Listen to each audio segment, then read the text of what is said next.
யூதா ராஜா எலியாக்கீம் என்கிறதான யோயாக்கீமின் குமாரன் யோயாக்கீன் ராஜாவாகிற போது 18 வயதாயிருந்து 3 மாதமும் 10 நாளும் எருசலேமில் அரசாண்டான். இவனுக்கு எரேமியா 22 அதிகாரம் 24 வசனத்தின்படி கோனியா என்கிற பெயர் உண்டு. அது மட்டுமல்ல, 1 நாளாகமும் 3 அதிகாரம் 16 வசனத்தின்படி எகொனியா என்கிற பெயரும் இவனுக்கு இருந்தது. இவன் யூதாவின் 19வது ராஜா.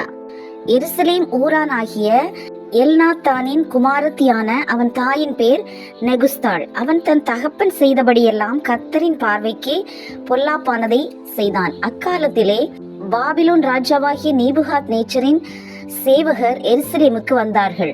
நகரம் முற்றுகை போடப்பட்டது. பாபிலோன் ராஜாவாகிய நேபுகாத் நேச்சருடைய சேவகர் நகரத்தை முற்றுகை போடுகையில் அவன் தானும் அதற்கு விரோதமாய் வந்தான்.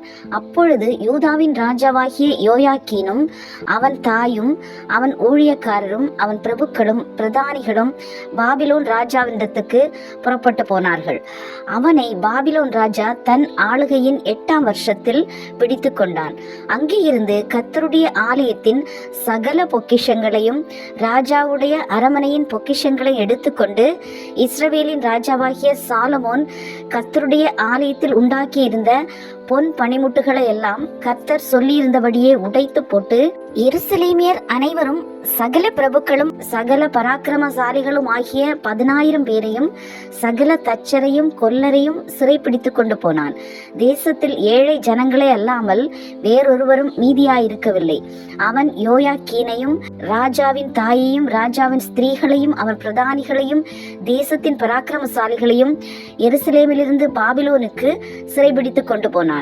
இப்படியே பாபிலோன் ராஜா பராக்கிரமசாலிகளான மனுஷராகிய 7,000 பேரையும் தச்சரும் கொல்லருமாகிய 1000 பேரையும் யுத்தம் பண்ணத்தக்க பலசாலிகளையும் பாபிலோனுக்கு சிறைப்பிடித்து கொண்டு போனான்.